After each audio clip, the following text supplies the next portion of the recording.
Welcome everyone to the show. I'm your host Don Vic. You already know I'm in the building. Sorry my co-host couldn't be here today. He's doing some family thing with his daughter. You know, family's first. So, it is what it is. But we here. I'm here in the building. Today we have a special guest coming on the show. He's an actor and producer by the name of Dennis Mallen. He'll be on the show in a little bit. But before he comes on, let's talk a little bit about um,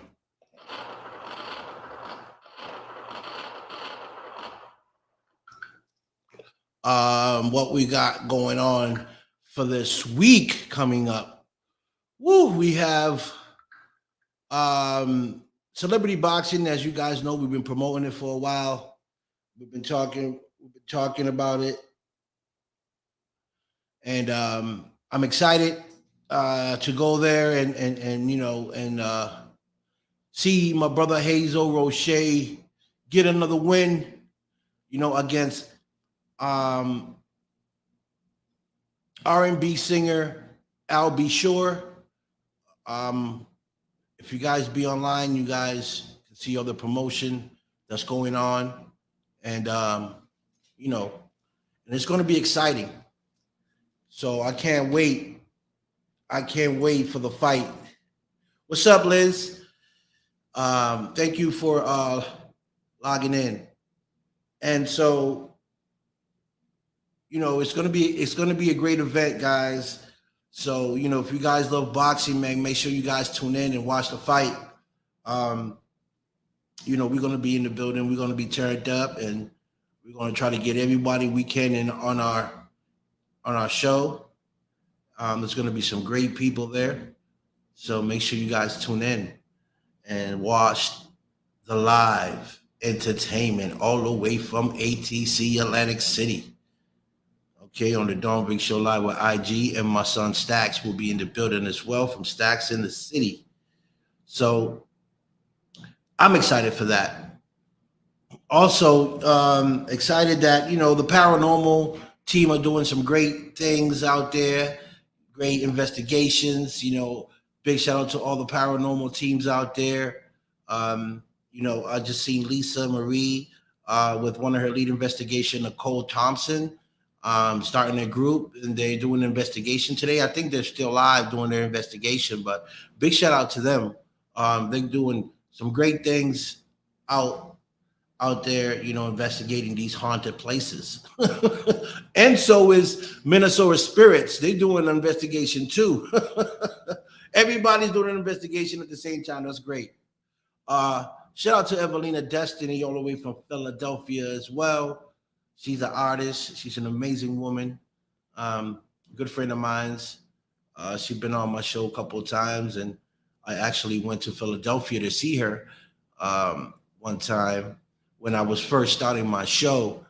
So she's one of the first guests that I had on my show a while ago. And, she's had some amazing music that she's been posting up on her page. And, you guys love freestyle music. You can check it out. She's doing all types of music. And you guys need to check it out. She got one called Honey Bun. I love that song, boy. Honey Bun. So, tune in on her page and check out all her songs that she got. Okay. So, guys, I have Dennis Mallen on the show. We're going to bring him up. We're going to talk to him and find out what he's got going on. So, everyone, please welcome Dennis Mallen to the show. What's up, Don? What's up? What's going on? Oh man, busy, brother. How you doing? What's going on? I'm doing okay, man. Thank God. God first. Amen. Okay. I'm excited, to have you on the show. I've been talking to your friend Rebecca. She's been talking very highly of you, and you're a busy man. Very busy man. Thank you. I see you've been in a lot of films, doing a lot of films. When did that all begin for you? Sure. I I've actually been in the business for it's going on 26 years now. Holy So crap. yeah, man. It's I'm always the entrepreneur, and back in the day, there's no such thing as ADD, right? You got some stuff going on. Dad slaps you in the back of the head, get back at it. And I can't sit still. And I've been that way really from birth. So I just keep running, running, running. And when I was in technology, I was in Manhattan. I was a young executive. Right. A really, really, really good friend of mine, one of my fraternal brothers, Jim Demonic. That's his real name, Demonic. Oh, He was teaching at the American Academy of Dramatic Arts and Sciences. And he's a fellow Freemason. We get together every Friday for a cigar and a scotch. And I come in like the 3-piece suit, New York executive, yo. And he's like, man, look at this kid. He came from Central Casting. Look at this guy. I'm like, all right, Jim, calm down, brother. And after browbeating me for about 4-6 weeks, I'm like, all right, what do I need to do? And whatever I needed, he had it all set out. I need a headshot. Wow. What's a headshot?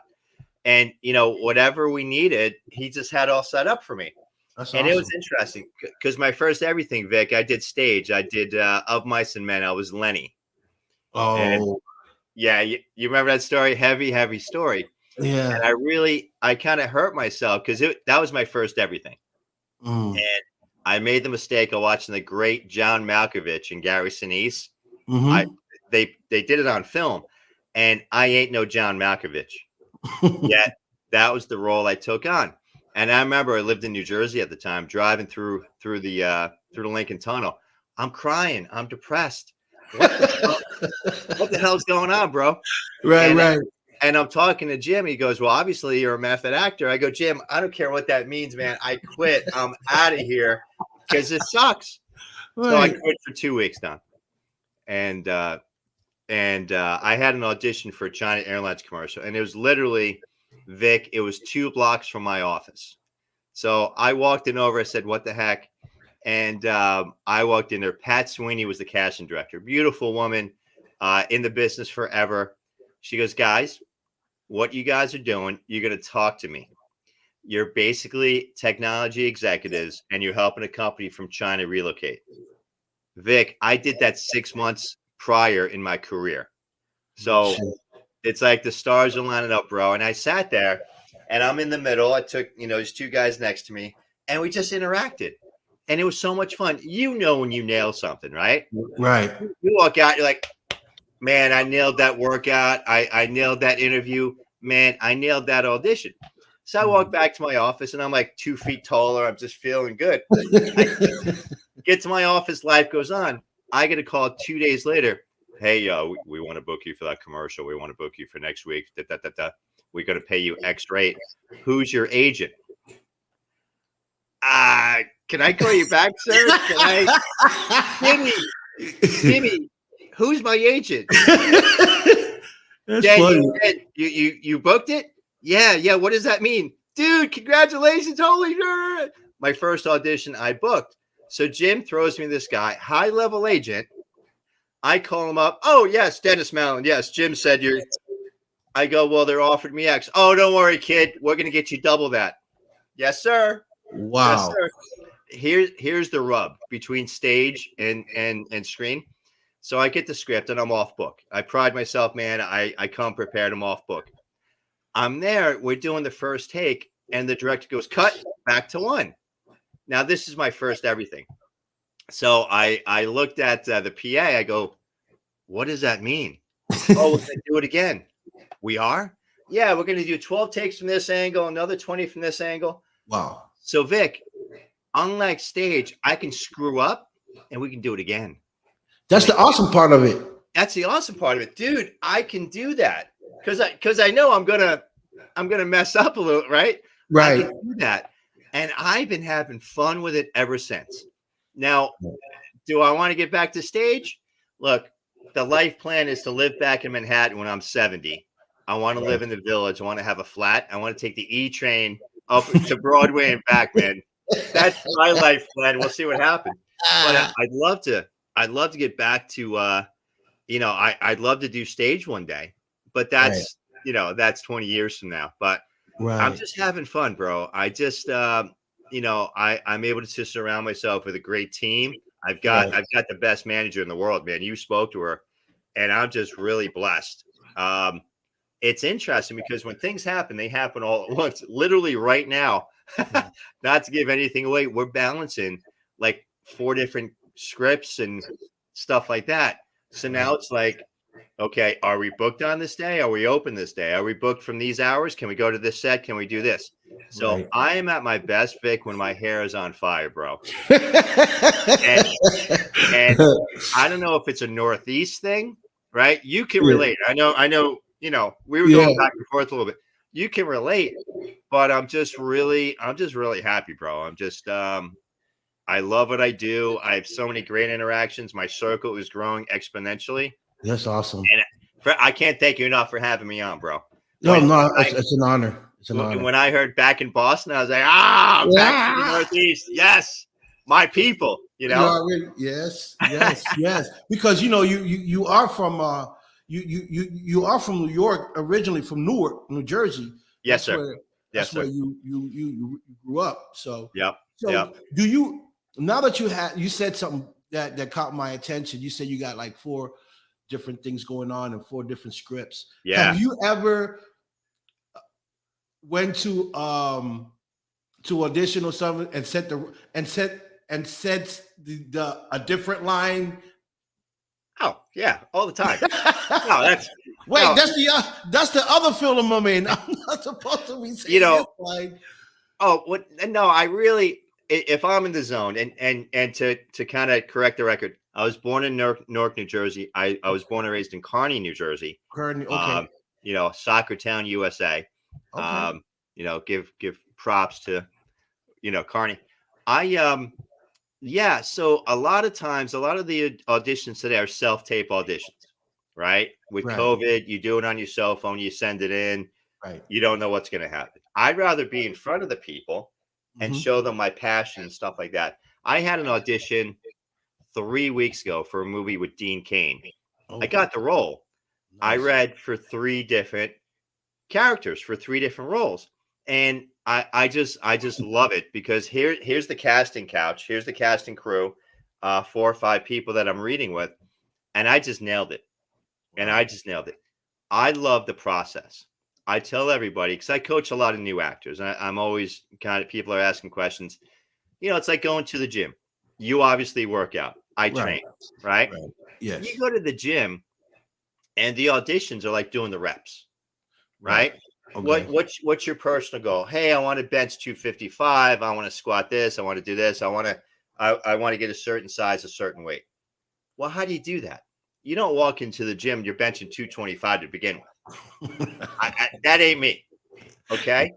So the reps that you do are the auditions. So I did a Clubhouse Live last week with Rebecca Mahan, my manager, Right. and a question came up. You know, I'm doing these auditions. I'm doing them all the time. Nothing's happening. Nothing's clicking. How do you stay motivated? And it's a matter of your goals have to scare you. Mm. You wake up, man. You read your goals, your affirmations. You do what you do. Your goals need to scare you because if you achieve them, oh my gosh, Right. right? Right. Where are you going to be? Where's the family going to be? Where's the gang going to be? That's right. So you've got to motivate the motivator because if you don't come by to motivate me, what do? That's I'm right. lost. I You're got to be lost. able to motivate myself. Right. So what I love about the dynamic with my manager, Rebecca, very talented, very brilliant, well educated. She tracks the analytics. Okay. I track the victories. All Right. right. Mhm. She can tell you, get her on the phone now. She'll tell you how many auditions to how many wins, and I just track the wins. Okay. Right. I just want to keep the positive Right. because I know I'm in there doing the reps. The Right. audition, hey man, I'm doing the reps. I'm doing what I need to do. But hey, I've hit that personal goal. I gotta win. And that's my mentality, how I keep myself positive and keep myself focused. That's awesome because I have a motto and I say think it, believe it, and achieve it. That's it. We That's have the it. power and will to make our dreams come true. Yep. With the mind of a man can dream what the mind of a man can believe and conceive, he can achieve. That's right. She, it, they, you can Right. achieve. So that's, Anything. and it's not that, if you read the right books and hang out with the right people, you grow exponentially. Right. And I've been fortunate enough, man, to just have a great circle of even mentors. I've got Right. one mentor that I follow. The guy's worth $100 million. I got another mentor that I've met many times and I follow him. He's worth 300 million.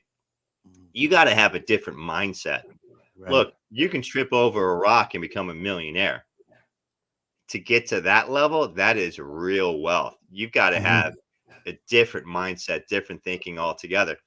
And that's what it's all about. What Rebecca and I, we've got we call it a 5-pronged approach.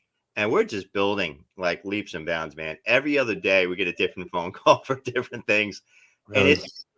it's a fun place to be right now. I'm really enjoying things, bro. Right. Yeah. Acting is very interesting. I've done like 2 films. I love acting as well, Nice. and I just love the fact that I can turn myself into someone else, Sure. a character. And see how well I can play that character.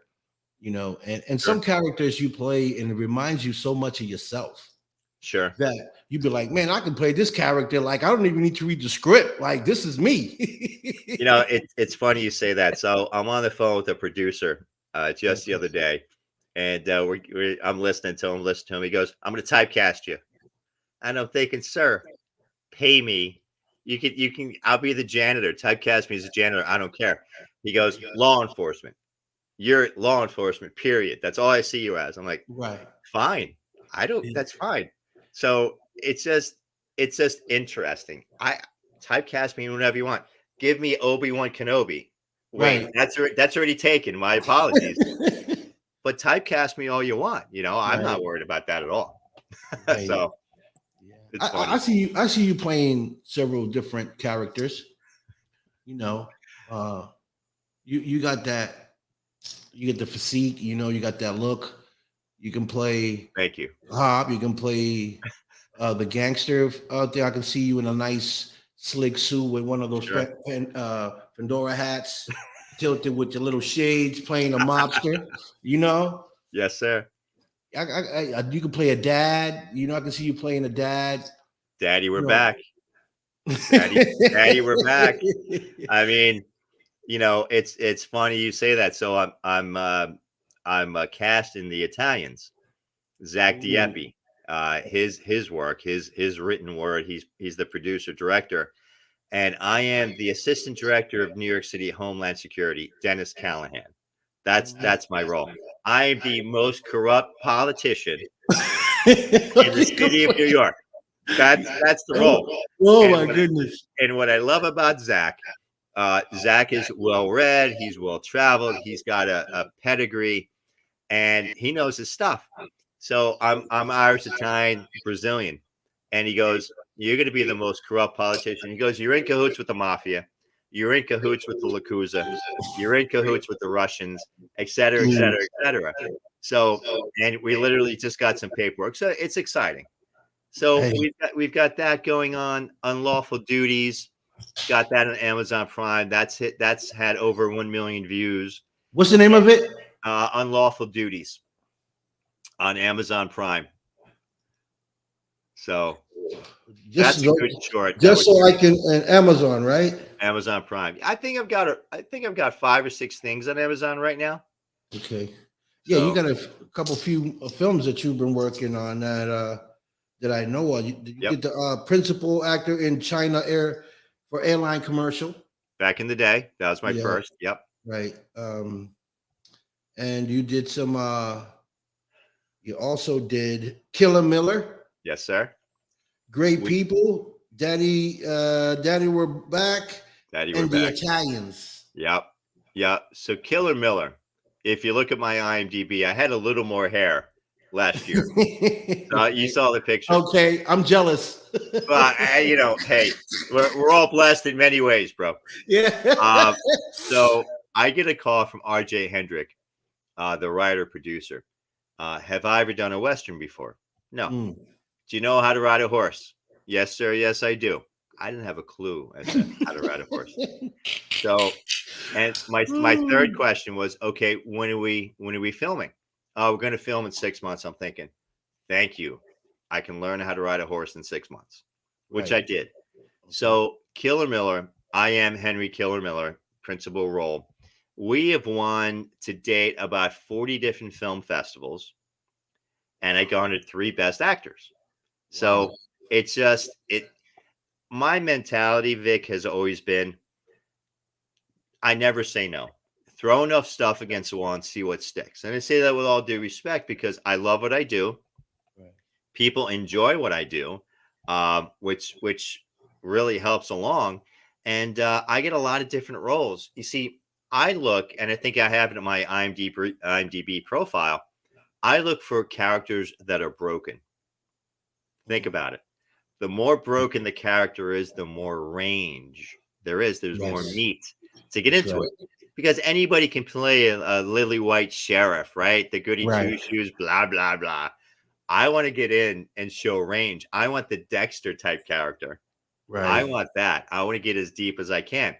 And that's what I come across. And when I do character development, I'll sit with the writer and I'll give him or her my feedback. And I'll ask, am I on track? Am I, of the same mindset? And Right. they're like, oh my gosh, dude, oh my gosh, how do you go so deep? How do you figure that out? And then the question is, well, how did you grow up?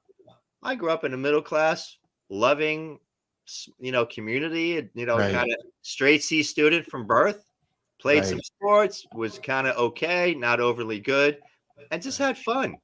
So I didn't come from a dark background, but I Right. get really dark really quick. And if you see a lot of the stuff I have on YouTube and whatnot, I get dark really quick, bro. And I don't know. A buddy of mine said something, I guess a few months ago. He goes, that's instinct, right? I go, I never looked at it that way. I guess so. I can read your script and I can know where to cry. I can know where to go dark. I know Right. where to slow down my voice and get it really deep. It's Yeah. just it's instinct. Right. So And kind of like the script kind of guides you to how to play that certain line. You totally, know, when you totally. read it, you'll be like, okay, well, this sounds like an aggressive sentence here. How I'm going to say this, or Sure. how is my facial expression going to be when I say this? So It's I'm gonna go from "Hey, how you doing?" to "I didn't know what happened just a minute ago." it's You it's gotta funny. switch it out. You be like, "Holy crap!" When I got the sides for Daddy We're Back and I did the audition, uh, Right. which obviously I'm Daddy, okay? And I looked at the script from two perspectives. This is too cushy, Lily, blah blah. There's not enough depth for it. Mhm. And then as the season went on and as the episodes came up, I'm like, oh my gosh, this guy is like an onion. Okay. Complex. And as you get through episode 1 to episode 4 to episode 8, you're like, this guy ain't that goody two shoes. And I Right. was able to really dig into it. And Mm. Angela and Valencia, the writers, the directors, the producers, they let me show my range. They let me get into it, Right. you know? And Yeah. that's, when you have a collaboration that way and you trust the people that are writing for you and they trust you, which if you have the trust pretty quick, pretty Right. quick, Right. and if you don't read the script all the way through, you don't know the full intention. A Right. lot of people would just read their part and just come prepared to do their little snippet. Well, how Right. do I fit in with the entire intention? Right. You know? So Yeah. I would encourage any actor out there, regardless what part you have, you need to read the entire script. You Right. need to know where all that's going, Vic, Yeah. and you need to see where your part fits into that. So Right. And you definitely need to read. You're right because you just can't read your part because say you and I have a part together uh-huh. and I didn't read your part. I don't know where I'm gonna, as soon as you're done saying your part, I gotta come right after you. So if I didn't read your part, I'm waiting. Oh, it's my turn now. I Yeah. didn't know I had Yeah. to go after this. So, And you're 100% right, because it's a matter of knowing how it all fits in. right. It truly is a matter, and it really comes down to, is this a profession, or is this just a part-time thing? This is all they do. This is all they do. So as I said earlier, I love when my hair's on fire, and I'm fortunate enough to get everything to balance everything out, because Rebecca and I talk, 20 times a day.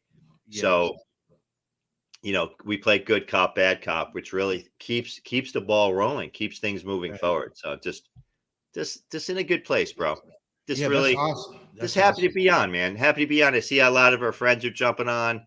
Yeah, yeah, Glad to yeah. be back in Boston, bro. This is Boston, Boston is you've been out here, you know what it is in the East Coast. It's so different. It's totally different from the West Coast. You it's know. different than the Southeast, man. I've got a lot of friends down here. I got a bunch of friends that are from Massachusetts down here. Oh, awesome. And Yeah. I hang out at the Montauk Wine Bar down here. Oh, Nice wine bar. You can chill. And my Boston guys, we go at it hard. We banter and we go at it hard. And you know what I'm talking about. People are looking at us like they think we're going to go to blows. No, yeah, this is just how we interact. yeah. That's the way. Yeah, this is how we interact. People Yes. don't get it. And No. we're laughing because people are looking like, oh my gosh, what's going on? He's going to hit him. Yeah. Nah, this is how we say hi. Yeah. Yeah. It's right. This is You how we have to be interact. from Boston to understand Bostonians. Well, I still can't understand you people, but that's a whole nother story. I told you I got a sports story for you. Can I give you a sports story? Yeah, give me one because you say you was going to tell me something exciting. Well, so go So ahead. I was at the National Hockey League All-Star game. I think it was about 5 years ago down here in Tampa, down at the Amalie Arena. Okay. So I was fortunate enough to meet Brad Marchand's family. Oh. I met the mother, I met the wife, I met the baby. Had a baby girl, might have been 3 months, 6 months old. So, everybody's talking because hockey's like a Yeah. familial type sport, right? Everybody likes Right. everybody. And that was when Brad was licking everybody. Mm. He's one of the top 10 players. He's got to lick Yes. people. Come on, Yeah. man. You don't need these antics. Right. So I'm, chatting with the mom, the wife's there. I go, who are you here to watch? They go, Brad Marchand. I go, I kind of put my head down. I go, I'm a New York Ranger fan. The wife goes, he's feisty. And I'm looking at the mother. I'm like, yeah, that's one way of putting it. I go, just don't lick me, okay? The mother was laughing her butt off. She's so cute. The baby, beautiful little baby. I look at the baby. Now, Brad has a bit of a nose going on, right? Yeah. I look at the baby. I go, she's so beautiful. Thank God she doesn't have her father's nose. They were laughing. People around us were laughing. I mean, I don't know if I was going to get thrown out. Woo, but it's those moments that you just have fun. You just have right. fun. But that's just funny stuff, man. Yeah, that's man. That's something you won't forget. That's something I won't forget. I'm sure they forgot about me 2 seconds later. But Yeah. that's just funny stuff. I'm and sure I shared an umbrella with Ovechkin.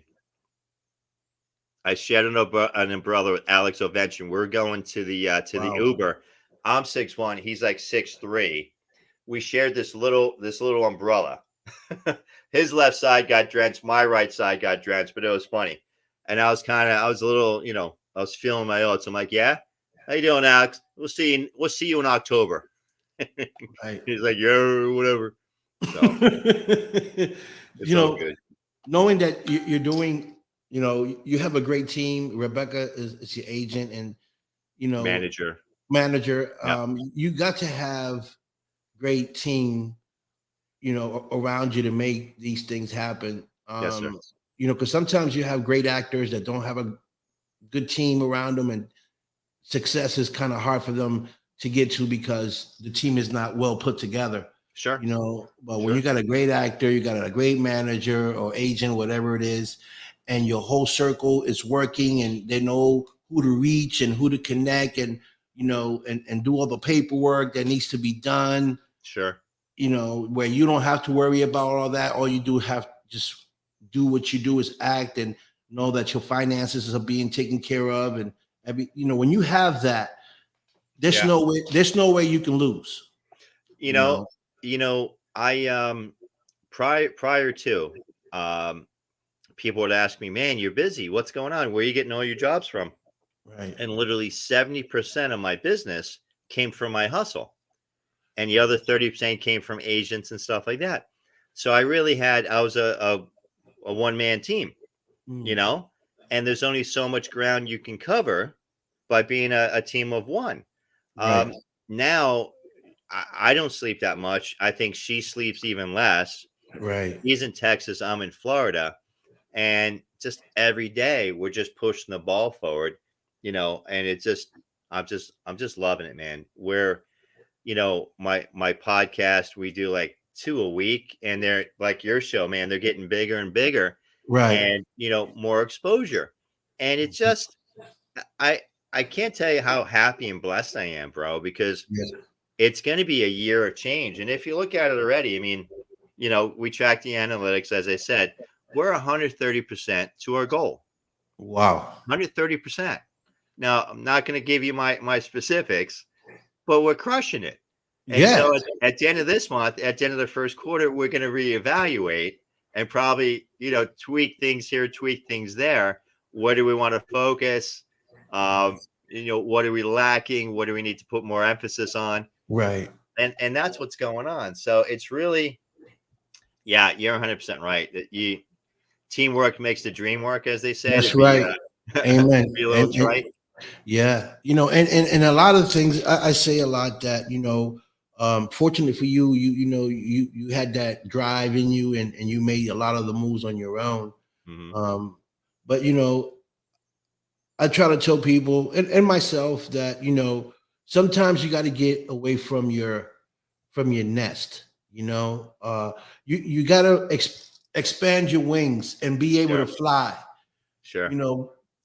And go places that you thought you couldn't go to and experience it, right? Yeah. And get to meet people, because you never know where you're gonna blow up at. You right. don't know where your chance is gonna be. So I tell people to travel and if they can, if there's a movie premiere, go to a movie premiere. You never know. You might not be an actor, but the director might be there and say, wow, this guy got the look for my next movie, or, this is the look I'm looking for. You never know. Yep. Right. And so I take those chances. I go to movie premieres. I talk to stars, and directors, because you just never know. Mm-hmm. Right. And you're 100% right. Look, I always tell people, when you're on set, whether it's a feature, whether it's a short, regardless of what's going on, you don't know who's looking. Right. Okay. Correct. So, Tom Hanks said, you've got to, as an actor, you've got to do a few things. First off, if you're on time, you're late. Okay. Right. I was born early. I show up early to everything, an hour, a half an hour, because I just want to get in my own zone. Right. That's what I do. I got to get comfortable. So show up on time, you're late, Tom Hanks. Be off book, man. Know your script and bring 10, 12 different ideas. Right. Because you need to show the director something. The director, you need to show big. The director can take you back. But if you don't show the director anything, where's the collaboration? Right. Where's the preparedness? You're not ready. So many times, I can't tell you, numerous times, I'm on set and the first AD might come up to me as we're wrapping. Hey, man, I really want to talk to you. Sure, bro. What's going on? Hey, I got a script I want you to read. I'm getting funding. I've got a big role for you in my feature. Wow. Awesome. A DP might come up to you. You just never know. That's right. What do I try to do? I'm always professional. Right. I don't get into sex, politics, religion when I'm on set. Right. A, because it doesn't matter. Right. B, it doesn't apply to what I'm doing. And C, it's none of anyone's business. Right. If I want to vent, I come home and I talk to my cats. Okay. And when I'm wrong, they let me know. And when I'm correct, they let me know. But outside of that, I don't care that much. Right. But between scenes, I go off to my trailer or off to my own little corner by myself. Right. Because being a method actor, I got to stay in the zone. character. I got to stay in my head. So I give you an example. The movie Chances. Mm-hmm. Joshua Wright. 20-year-old kid. 20-year-old kid. It's one of the toughest roles I played in a long time. The trailer just came out. It's it's all over social media. The movie should be out, I guess, in about 10 days or so. Mm-hmm. It's a tough role. It's a tough role. I'm in jail, and my son comes to visit me after 10 years, and we're trying to reconcile. And it is tough, man. I went there. You saw the picture. I got scars on my face. Yes. I'm 10 years in prison, so I'm already bitter. Yeah. And I really went there. David Aldina is my co-star in this movie. And David's like brand new. I think he's like 20, 22, whatever. And we did a table read and we're talking offline. He goes, man, I'm so worried about the script. I'm so worried about this. I'm so worried. I go, David, I got a little more experience than you. Let me give you some advice. We're gonna do each take about 20 times. Don't worry about the script. I'm gonna give you enough energy as we go through. You're either gonna love me by the time we're done, or you're gonna hate my guns and want to beat the stuffing out of me. And he's looking at me. He didn't have a clue as to what I meant. So we go through, and there's one scene, and it's a real dramatic scene. He punches the table. Wood chips from the table come flying at me, and blood from his hand come flying at me. Wow. All I'm thinking, yes, I got this kid to that crescendo, a place where he's never been. And I'm thinking, you better get this thing on film. Yes. Because wood chips and blood splat. And I'm like, yeah. Yeah. So it just felt really good. My point being, Josh was either an AD or a cinematographer on a different set. Right. And hey, man, I really love your work. I love your work. Let's keep in touch. Sure. Hey, I'm all over Facebook. I'm all over Instagram, Twitter. Call me. I'll be more than happy to help you, whatever you need. And he calls me up, and I got to tell you, I can't wait till this comes out. It's really, really good work. So wow. Yeah. Just, whenever you're ready, just send it to my page and we'll check it out and we'll send it out to our people, man. That's what we do. Thanks, so brother. Being lead roles, because I see you got a lot of lead roles. How do you prepare for that? Because the reason I say that is because I'm working on a movie myself right now, and it's like a paranormal movie, and my name is all over the script. Nice. Right? No, it's not nice. Because I have a problem remembering things, right? Well, and if you have any supporting roles, I know a guy. Go ahead, I'm sorry. So I'm reading the script. I'm thinking I got, maybe a page. I said, I can do this. Sure. I'm reading through this like 100-page script. I'm reading. And you got 56 pages. About 56 pages. So I know. I pull my hair out. I'm pulling my hair out. Like, how am I supposed to remember all this? Not just my lines, but everybody else's line before me, before I even go. So how do you prepare for these roles when you're playing a lead role, when you're like the main guy and you got all this stuff to remember? Like, how do you do that? You want me to give you the secrets on air? I need it. You got my cell number. Call me offline. I give you the secrets. You want the secrets, or do you want the truth, or do you want what do you want? I want the truth. I like the truth. Hey, I memorize every line, every word verbatim. I'd be lying and people would be blowing up your show if I said. Here's the thing. You need to do your work. Okay. Right. You need to do the work. You need to read the script a dozen times. You need to understand every character and how it all fits in. Right. This is where the collaboration between you and the writer and the director, right? Because you got the writer wrote it how they think. You got the director, it's going to lay it down the way they think. And then you got the actors, and you hope that there's a mind meld. You really do. Right. So what I do, and this isn't for everyone, this is just my thing. I read it at least a dozen times page 1 to page 120, page whatever. Okay. The action items, I read it all. Then I break out my part. So I've read the whole thing a dozen times, and then I break out my part. And more importantly, it's important that I do character development. Now, I've taken all the 2 courses in my entire career, and I'll get into that in a second. I take the cover page, I turn it over, and I write down the name of my character. Let's say the Italians, Dennis Callahan, Assistant Director, Homeland Security, corrupt. And then I'm thinking, like, all right, career politician. He's got to be about 40-ish. He's got to have issues, okay? To be a politician that long in New York City, he's got to know where the bodies are buried. So then I go into, right? You with me? I'm with So you. then I start going into the who, what, where, when. The who, what, where. Who am I?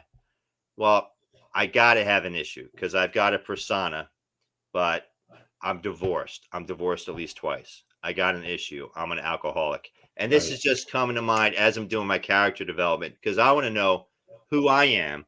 And then I'll check with the writer and the director and we'll match up. So character development. Who is your character? Well, I'm divorced. I can't carry a relationship I love my job. Why do I love my job? Because I love the power of my job. I'm an alcoholic. I have an issue. Okay. I don't smoke because I don't want to smoke. And I'm OCD. My OCD comes into my training. So it all fits in. Divorced, no relationships. The kids don't like you. Okay. Now, what about the corrupt part? Well, why do I drive that expensive car? And I'm a politician making $100,000 living in Manhattan. How can I afford that expensive car? Ha ha. And I do my character development from there. It's like an onion. I create that onion. Okay. So I need to know who I am. So I've read the script a dozen times. I've done 3 pages of character development, and I'm on the phone with the writer. And I'm going, hey, I need at least an hour. And all I do is go into what I've developed. And I go, what do you think? And 9 times out of 10, I usually get, oh my gosh, dude, I don't know how you got it, but you got it. I go, all right, what am I missing? And then they add some more stuff, which I'm always taking notes. Then I go to the director and we get on the same page because I got cast recently in an MMA movie. It's like a Dana White type role. And I love Dana White. Dana White, my opinion, no bones about him.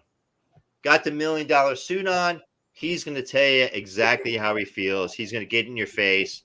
He's going to be a stand-up guy. He made his bones from dirt, right? He made his bones. So I did the audition that way. Now, I thought I was more in a gym. So I had I just came out of the gym. I had like a tank top on. I'm like, oh, and I'm like, I'm going all rough. Well, I get a call from the producer. Hey, we love your audition, but the character's a little more polished. I'm like, more polished. I go, well, what do you mean more polished? Suit. He talks differently. I go, well, look, I was channeling Dana White when I did that. They're like, yeah. We love the Dana White, but look Dana White and look more Joe Rogan. Dana White, Joe Rogan. That's an ugly baby. That's an ugly baby. Sorry, Dana. Sorry, Joe. Love you. But I'm thinking, okay, Joe is very measured. You'll never see Joe jump up and timber. Joe is very measured, and it's taken years. Dana, very excitable, right? Very boom, boom, boom. I'm like, okay, so I know I can get my point across hard and just keep my timber and my measure. So the second audition I did, of course, I was suited up, and I just gave it very measured, very matter of fact, very deep voice, and like, bang, you nailed it. So you got to have that collaboration. When I was in The Great People, which should be coming out any day now, it's a feature film. I've got a lead role in that.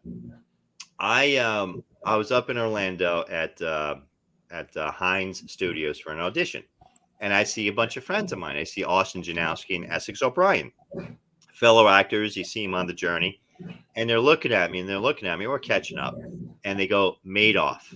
I'm like, yeah, Bernie's in jail. No. I got a role for you, Madoff. I'm like, all right, we're going to have a guy call you. All right, whatever. Hey, thanks, brother. Hug. We're on our way. The next day, I'm sitting at a Starbucks with a friend of mine, and I get a call. I'm like, hey, Dennis Mallen. Hey, it's Ramillo Blade. You come highly recommended. I've seen your work. I want to cast you. I'm like, all right. I go, send me the script, and I get back to you. He goes, no. I need you on set tomorrow. Oh, shoot. At 8 a.m. And I'm like, didn't care if I was booked. Didn't care what I had going on. Didn't care. I need you on set. We're going to pay you X. Well, my rate is Y plus. We're going to pay you X. Well, my rate is Y plus. We're going to pay you X. And I'm like, okay, can I get back to you? Yeah, I'll send you the address and need it tomorrow at 8 a.m.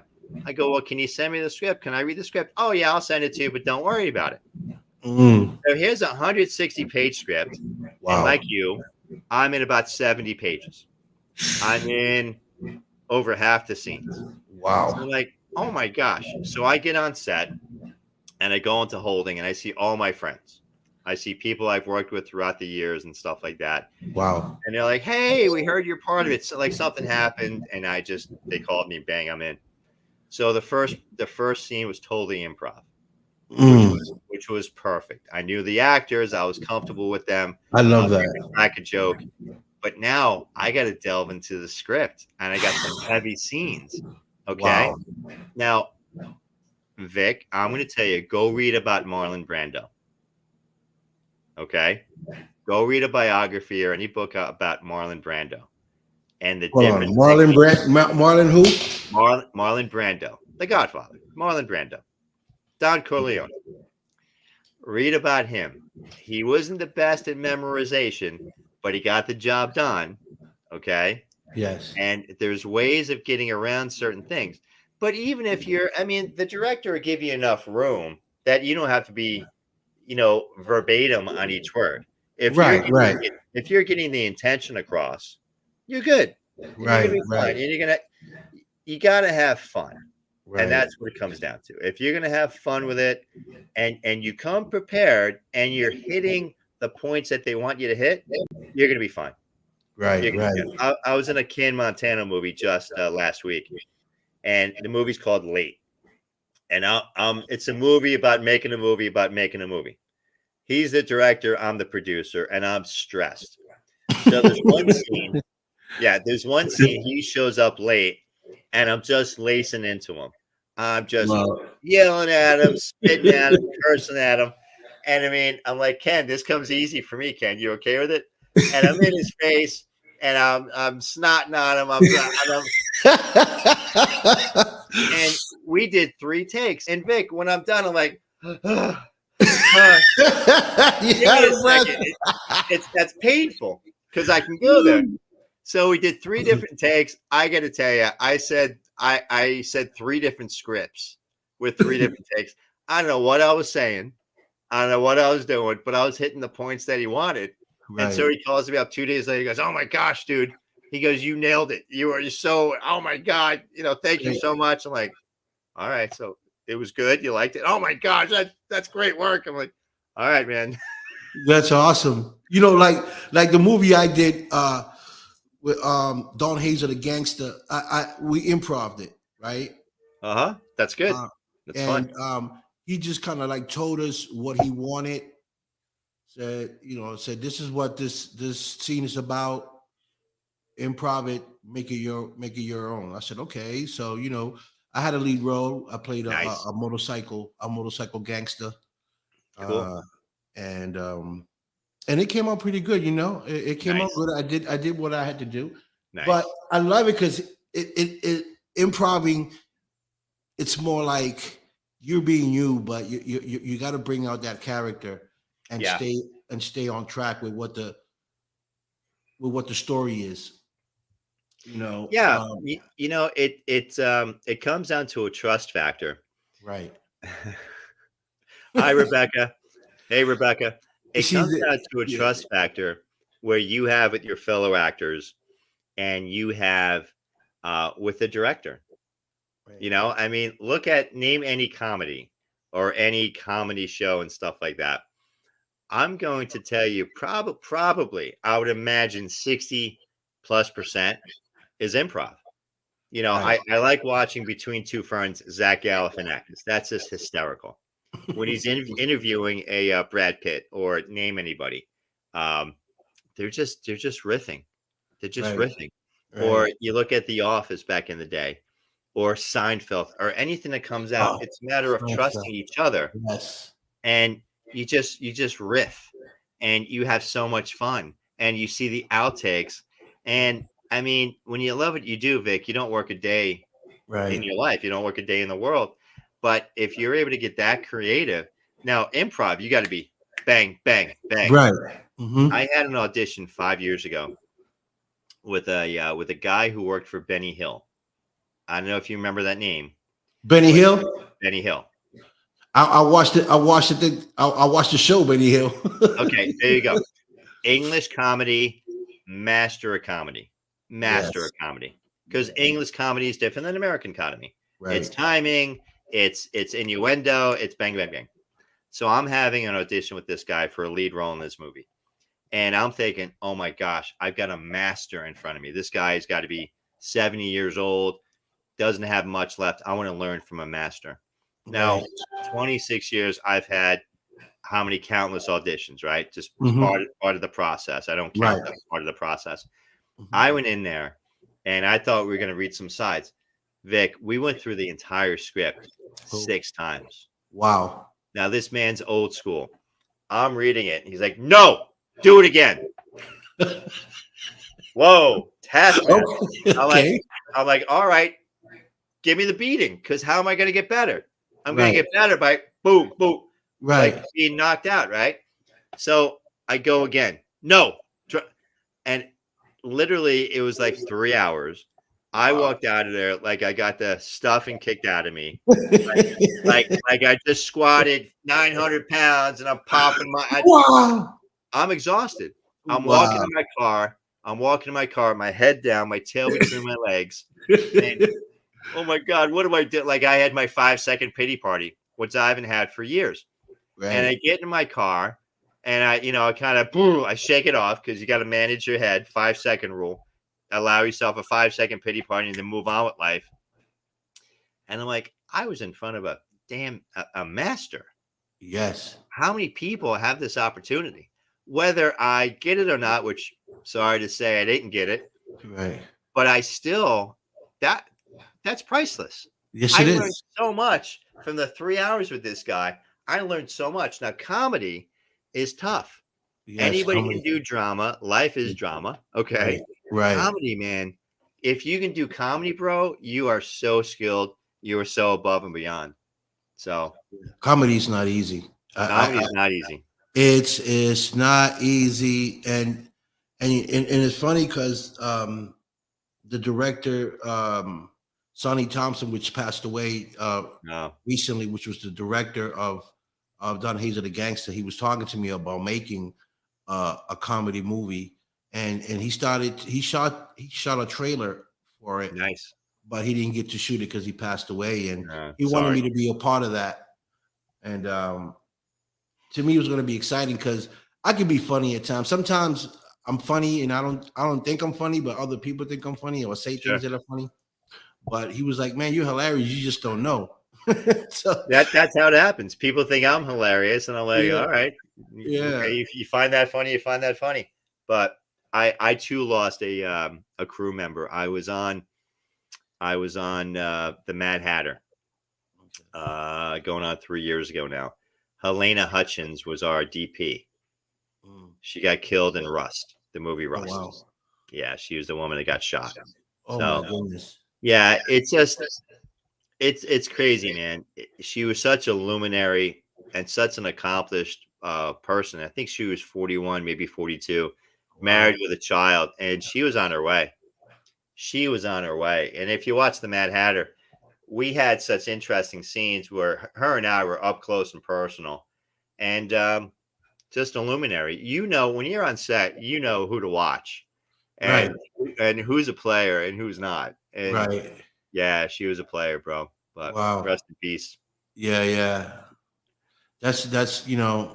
That's sad to see. Great people that that are going somewhere, and all of a sudden a tragedy happens. Yeah. But Yeah. Taken too soon. yeah. But have you thought about becoming a director? And if you do become a director of filming, what movies would you like to film? Sure. First and foremost, I was a first AD once, never again. Okay. I am very demanding of myself, and I can't demand of you what I can't get out of myself. Right. So a good friend of mine, Samantha Burton, asked me to be her first AD on a short. I also acted in it. It was her directorial debut. And I go, Sam, look, I love you. We're good friends. You're going to hate me. Oh, I can never hate you. You're such a sweetheart. I love you. I'm telling you right now, you're going to hate me. Oh, come on. Okay. So we have a cast and crew meeting. And I basically say, now everybody knows me. They know me as a producer, as an actor. I've worked with the majority of them. I go, look, I'm going to tell you up front. I'm going to apologize right now because you're going to hate me. You're going to expletive hate me by the time we're done. Oh, Dennis, you're a sweetheart. We all love you. You're so good at what you do. You're going to hate me. What happened? They hate you.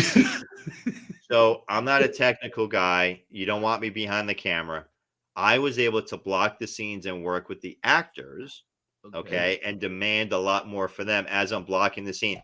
She's taking care of the technical stuff, working with the DP. You get all that. I'm with the actors where we're rehearsing. Right. There are a lot of fight scenes. We're going through the fight scenes. We're going through how you can fall and stuff like that. Right. But if you're working for me and you're a PA and you're not at my left or right hand, we got an issue. Because if I need something, and time is money. So the movie really came off. Really well, but it took a while. It took like 6 months afterwards for people to start talking to me again. Wow. I tell you all that because I love producing. With producing, I put on my corporate hat. I was a young CEO. So I know how to build a good team. So let's say you write the script, Vic. You're a great writer. You hire me as your producer. You're the founder of the company. Right. Okay. It's your script. It's your vision. I'm the CEO or producer. It's up to me to hire the VP of sales, the VP of operations, the director, the DP, the casting agent. Right. That's how I get my head around it. I corporatize it. And people can understand that because I put it into a linear system. And I'm a communicator. So I tell everybody, if there's a spark, because Murphy sits on every set. Murphy's on your shoulder on every set. Don't care who it is. Don't care what you're doing. But as part of the executive team, if you don't communicate with me, if there's a spark or something, we can take care of it. Don't come to me when there's a big blaze. Don't come to me when the town's on fire. Then it's too late. No, by the way, you're fired. Okay? Because time is money. Right. And I report to you as the founder, and you don't care. You just want to know, where are we? Where's my money? What are we doing? Right. And so I enjoy producing almost as much as I do acting. Oh, okay. You know what I mean? Because I can hire the people I want to work with. I can cast the people I want to work with. And I enjoy seeing people flourish. When you give people enough room and you empower people and you truly empower them, okay, you tell them what you expect and they rise to your level, they rise to your standard and they exceed that, they're off to the races. So that's I pray I never get asked to direct because you don't want me behind a camera, bro. You just don't. Everybody leaves. The whole cast is leaving because Dennis is behind the camera. Yeah, Dennis, you're gonna have to play all the roles on your own, Dennis.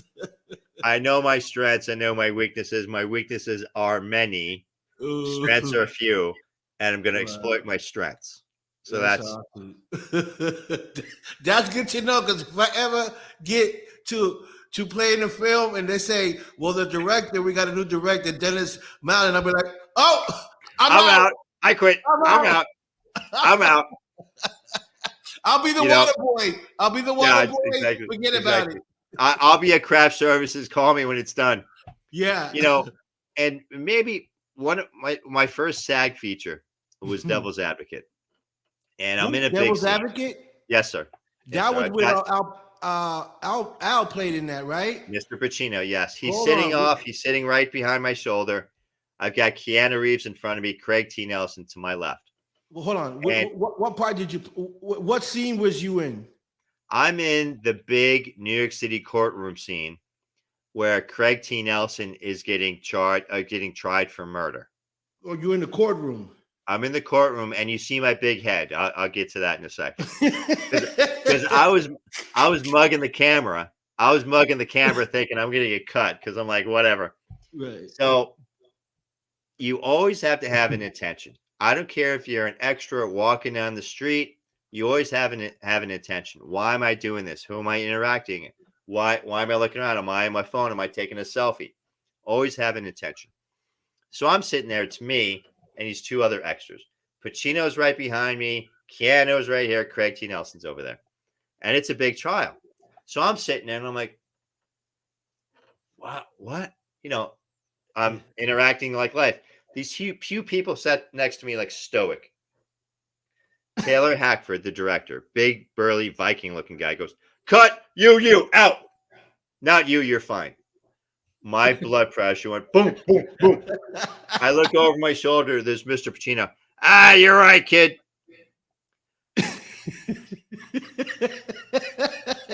The voice of God, you know. It's all right, kid.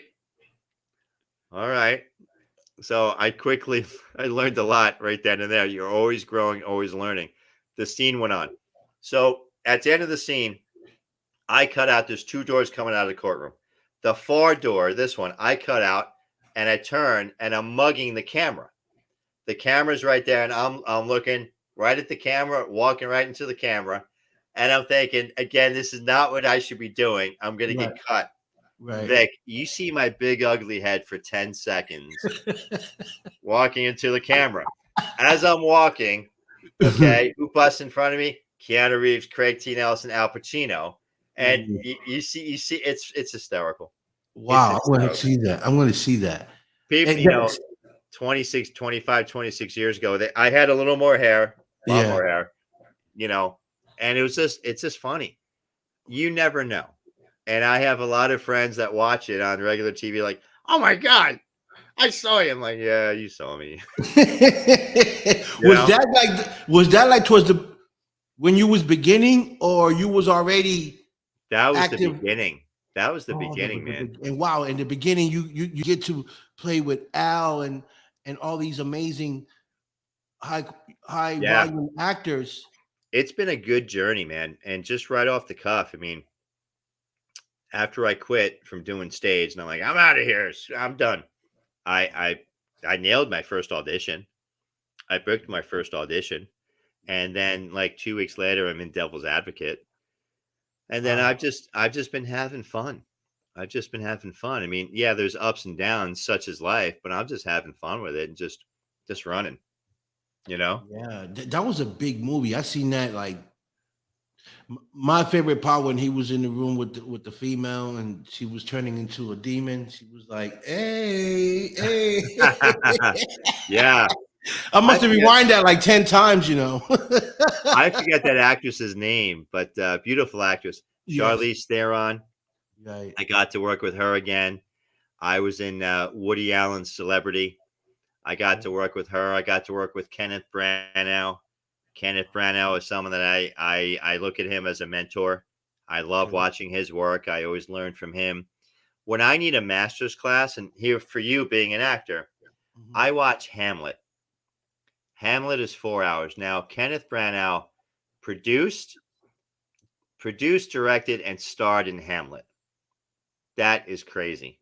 When I need a master's class, I sit down there with a big cup of coffee, a dozen Dunkin' Donuts, and I'm just taking notes. You know? Yeah. It's like if you go out with your buddies, your woman or whatnot, whatever, you go out to watch a movie. Do you enjoy it the way everybody else does? Or do you look at the movie differently these days? I look at them different. Yeah, Oh, you do.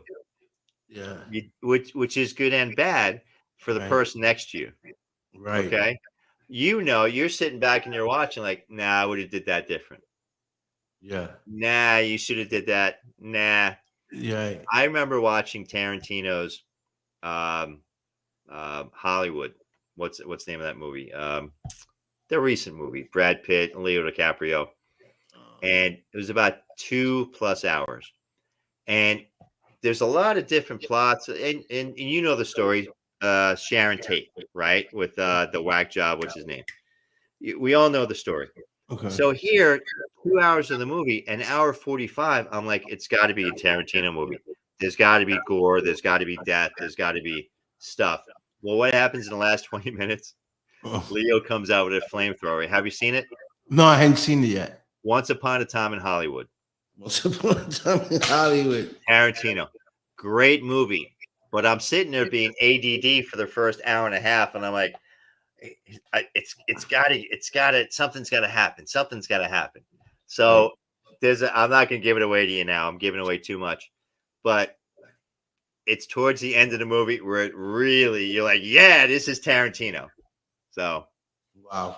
yeah. That's amazing. You've been around some great actors. What actor would you like to be in the film with? I'd love to be direct with Mr. Pacino. I'd love to. I was fortunate enough to be in The Irishman with him. Ooh. I was fortunate enough to be in Scent of a Woman. I was an extra. And, of course, Devil's Advocate. I don't know how old Mr. Pacino is now, but I'd love to have even just one scene, one-on-one or with an ensemble, just to feel that energy. I remember when he walked into the courtroom at Devil's Advocate. You've been on set. You could hear a pin drop when you walked in. Oh, yeah. How often does that happen? Everybody's quiet Never happens. and all the eyes are talking. It never happens. It's happened once in my career. It happened to you maybe once, maybe twice. And you hear just a hush. In comes Mr. Pacino. And it's like, wow, that is power. That is power. Yeah. I'd love to work with him. I'd love to work with Kenneth Branagh, either as a director or, as an actor. He's my man crush. Can I say that? Yeah. He's my man crush. He's such a talented actor, producer, director. And, I've got a list of people. Right. But we've got some stuff coming up where I'm gonna be paired up with some nice people. Oh, that's awesome! I can't wait. I'll let you know. Yes, please do. I had the honor to have breakfast and meet her and her husband in L.A. at I was going for a movie premiere, and a friend of mine, Joseph Williams, introduced me to Catherine Kovic Pacino, Okay. which is Al's stepmom. Nice. She was the wife of Al's father, Sal Al Pacino. Okay. And nice. it was amazing to meet her. She was telling me some stuff about Al, how, because I'm a big fan of Scarface. Sure. That's the first time. I know Al Pacino did movies before that, but yeah, that's what really brought him to my eyes, and I started following his movies. Sure. And to be a fan of his and wanting to someday meet him, on set or anywhere, just walking in Hollywood or going to a movie premiere and he's there would have been amazing. And to talk to his stepmom was just like talking to Al. It was like, I got this close. I got this close to Al. That's amazing. 1 degree separation, huh? Dude. That's amazing. It is amazing. And she was just telling me about Al and his kids and stuff. And, I was just sitting there with my mouth open, like, am I really here? Like, am I just listening to you tell me about Al, knowing that I'm a big fan? So, so that goes back to what we was talking about spreading our wings and going places where you might end up meeting celebrities like this and stars. Sure. Well, that's the thing about being in Manhattan. You never know who you're going to run into. That's right. But here's the thing, man. look, they're people like you and I. That's right. All right. You don't want to stop and harass them, hey, and take pictures and just you want to be cool about it. Right. You know, even on set. You know, you walk past someone's having a cup of coffee, you want to say, hey man, I really appreciate your work. You know, thank you so much. You keep moving. Yeah. You know, and they appreciate that. If you Right. come up to them and ruin their dinner, I'm up in Boston a long time ago, and I saw the owner of the Patriots. Kraft. Yes. Kraft. Craft. Yeah. Itty bitty guy, right? Yes, he is. Itty bitty guy, 5 foot nothing, sweetheart of a guy, and he's over there. And I'm not going to bother. On the way out, we'll say hi. We're not going to bother his dinner. On the way out, we said, hey, congratulations. I don't know what Super Bowl it was. Oh, by the way, it's when you had Brady. You know, the GOAT. When you guys had the GOAT. You know, now we have the GOAT. Thank you very much. Yeah, Tampa got it. It's right. Thank you very much. And there's only 2 teams that could beat Brady in the Super Bowl. Do you know who they were? Giants and the Eagles. The Eagles. NFC East teams. New York Giants, Philadelphia Eagles. NFC East teams. So just not to open up a wound, but oh, yeah. You know, you just want to be cool, and when you're on set, you're not gonna make an ass out of yourself. You're just gonna be cool with it. Right. You got to roll with it. You know, get over it. You're a professional. You're an actor. Be a professional. That's right. You got to stay professional. Yeah. Everywhere you go, and you know, you'll get the selfies. You'll get the selfies when the movie's done. Yeah. You know, you want to build a relationship, but think about it. It's always about the next. Right. You know what I mean by the next? What's the next movie? Okay, I'm contracted. I'm paid. I'm on set. We're working now. What's the next? What's the next? Okay? Yes. What's the next? So I'm not going to screw up my opportunity by being Gaga for Lady Gaga that I'm working with. That's going to screw me over for the next film. That's right. I'm going to be professional. I'm going to keep my stuff together. I'll get the selfie afterwards. Right. You know, I'll shake her hand afterwards. I'll thank her once we're wrapped. That's what professionals do. Right. That's you're right. You know, I'm going to a fight on Friday. I'll be in Atlantic City. Nice. For celebrity boxing, where all the celebrities are coming out. You know, and you're right. You know, you bump into celebrities that, you know, when you were younger, you'd be like, man, I'm a fan of that rapper or that actor, you know, and when I went there for the first time, for the first fight, and I saw, you know, Salt and Pepper, you know, Black China and Tresh from Naughty by Nature, you know. Wait, you're not that old. Stop. Yeah, I am. I was just, you know, I am. I'm 52. OG. Yeah, I'm OG. Oh, same here, brother. Same here. Yeah. So when I saw them, I was like, you know, now that I'm around them, it's not a big deal. Yeah. You know, but I know who they are, and you know, and where they stand. So like me and Tretch, I seen him, like he was stepping on some stairs, and I was standing right next to him, and we started conversating like you and I right now. And then there you go. You know, we talked and whatever, and then in between, I was like, hey, you think it's possible if I get a quick picture with you? He was like, yo, sure, let's go. Yeah, come on. Picture, you know, and it was just that easy. So, you know. Yeah. They just want to be respected and treated like human beings, man. And that's right. Look, I've been at Walmart and, you know, getting tires put on my car, and all I hear is, oh my God. I'm thinking, what's going on? It's you. It's out here. It's out here. Yeah, and I'm like, it's you. Yeah, you're in that commercial. I saw you. I'm like, oh, hey, yeah, how you doing? You know, and stop, take a picture. Hey, how you doing? Right. You just never know. You know, you just gotta take it all in stride. Right. If you're in the business, you got to be cool about it. You know, I mean, I've got some stuff coming up. We're kind of working on contracts that there's some names, bro. Okay. And I'm like, when the producer's throwing a name at you, they want to see how do you react, you know? And I'm like, yeah, that's cool. Yeah, it's all right. That's cool. Yeah, he's a good actor. Look forward to working with him. And inside you're like, oh my God. Oh my God, who? Hey, Dennis, I'll be the same way. I'm gonna okay, but inside I'm like, oh my God.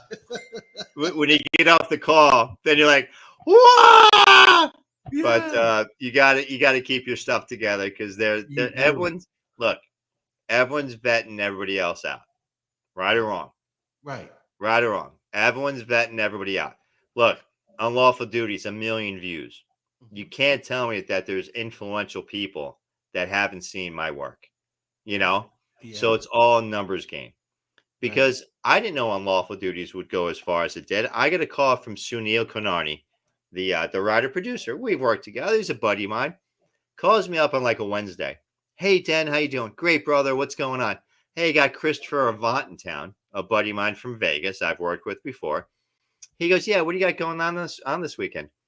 I go, nothing, man. I got a free weekend. He goes, yeah, we got anything planned? I go, I don't know, laundry. I don't know. Maybe go out to dinner. I got nothing planned, bro.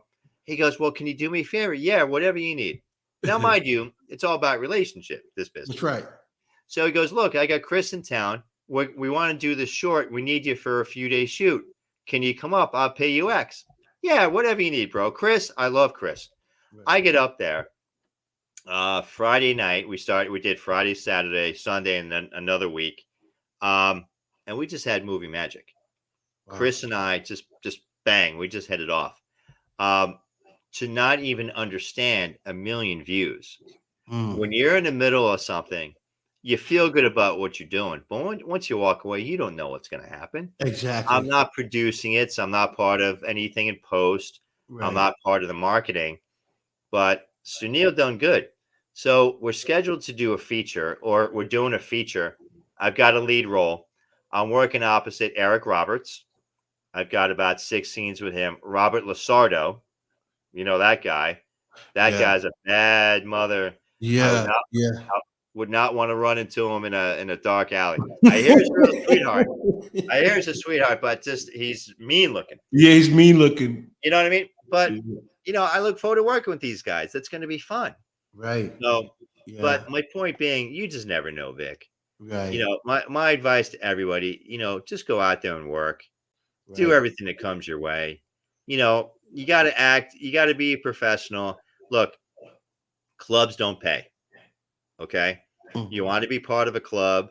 You want to hone your skill, whatever you want to do, director, actor, cinematographer. That's great. Clubs don't pay. You've got to build enough confidence in yourself and in your instrument, in your God-given ability to go out there and get paid. That's right. And get paid. I got bills. I got child support. I got stuff I need to pay. Welcome to my world. You know what I mean? I need to get paid. So there's really always a mentality where, oh, I'm not good enough. Well, you've been doing it for 5 years now. You love what you do? Yeah. Are the roles getting bigger? Yeah. Are you getting paid? No, not really. How's that working out for you? Right. It's not. It's really not. You know, clubs don't pay. Hey, I'm not disparaging anybody or anything. You want to be a professional, and go out there and get the chops. Go out there and get the job done. So that's it. That's it. And let me ask you this question. Yeah. Because you know, I'm gonna ask you this because I seen a post where someone said, you know, extras should get paid. Sure. For what they do. Sure. You know, and so, you know, because even though you're an extra, you don't have a lead role, but you're there. They need you there, you know. So why not get paid? Because I know a lot of companies don't pay their extras. They just give them, you know, you're going to be on film. That's it. Yeah. Well, you know, here's my take, and it's just my take. It does, you know, it's my opinion. Opinions are like what? Everybody has one, right? Right. So if you were in a SAG feature, and let's say you were a SAG extra, you're going to make 60 grand. You're in Manhattan and that's all you do. And within January through December, you work how many films you can work, as much as you can. You're going to make 50, 60 grand. Okay. Could be a part-time gig. If you're in a non-SAG, a right to work state, which I'm not here to get political. I'm not here to solve the world's problems, Vic. You Right. and I need to go get a scotch and the cigar and we can solve all the problems we want together. Right. I'm not here to do that now. Right. I've done things for free. Right. Okay. There's a certain point in your career, you got to do what you got to do, but you've got to evaluate things. You Right. see, there's 2 great schools down here that I work with. Because, again, my mentality, who's next? Right. Is Joshua Wright going to come out of Full Sail University and be the next Tarantino? Because I did chances with him. Okay, I got paid, but is this kid next? Or is somebody from Ringling School, going to come out and be the next? So it's really strategic from my part. I love to work, and I'm not going to sacrifice my reputation or my art to get ahead per se. I'm going to evaluate the project and keep myself in the circle of newbies, because I'm always looking for healthy relationships. Right. Does that make sense at all? Yeah, it sure does. Yeah. Does that make sense? You want to start your career and you want to build your creds. You want to build your IMDb, but you should do things to hone your craft, or you should do your thing because there's someone you really want to work with. Right. Knowing if you and I hit it off, you're a student, Vic. I work with you. I do a freebie. You're my director. Man, we hit it off. You graduate school. Damn, you go off to Hollywood. You're off to the moon. Who are you going to call? I hope me. I'll call Dennis. I'll be like, Dennis, I'm up in the moon. I need you in Mars. But you get my point. Yes. I do think people should get paid. I mean, I've received emails and I laugh at them. We'll give you $100 stipend. What does that even mean? How do you spell stipend? And can that get me gas on the way home? What does stipend even mean? Right. So, unfortunately, there are nefarious people in the business. It is what it is. There's a lot of people like to do this. You know what I mean by this? Yeah, smoke screens. I call them smoke screens. A lot of talk. And I mean, pre-COVID, I was offered a role in a $100 million production. $100 million production. I was going to be in Europe for 3 months, et cetera, et cetera. To find out there is no money behind it, to find out the CFO is homeless, to find out just it's crazy. And it's like any business, bro. Money talks, and that's what it comes down to. And that's having such a great team as I do, such great relationships. I'm able to play good cop, bad cop. Right. Because I get a phone call. Hey, Dennis, we love your work. We saw you real. We saw you and Daddy were back. We saw you here. We saw you there. We really want you to work for us. I'm like, all right, send me the script. Well, we want to talk to Rebecca. Right. Talk to Rebecca because she will vet you out in a matter of seconds, and she'll call your bluff in a matter of seconds. Right. Okay. And that's what it's so good. So it leaves me in a good cop, bad cop position. You know what I mean? And we always laugh about it. But there's, like any other business, like any other livelihood, you got a lot of people that talk. Right. Because, there's a lot of independent films that are coming out, which are great films. Yeah. And some of these independent films don't have a big budget where they can pay their actors, their lead actors, and they just need kind of that boost, to get to the next level. And I understand that, right? I do want to understand that, but they also got to understand your point of view as coming in as an actor. Okay, well, now you either got to take this day off, without pay, or you got to leave your children's here to go do what you got to do, so they got to balance it out, So when you say, hey, I want you on my low budget film, and it's an independent film, and you're used to getting some of them out for coming out, and I can't offer you that, Sure. then Well, it's you know what I learned? So I was a young CEO of .com, and we had a great chairman, Sam Cashy. Sam taught me how to stretch a dollar. I would hire six-figure engineers. Couldn't afford to pay them six figures. Give them 50, 60, 70. I was able to give them equity of the firm.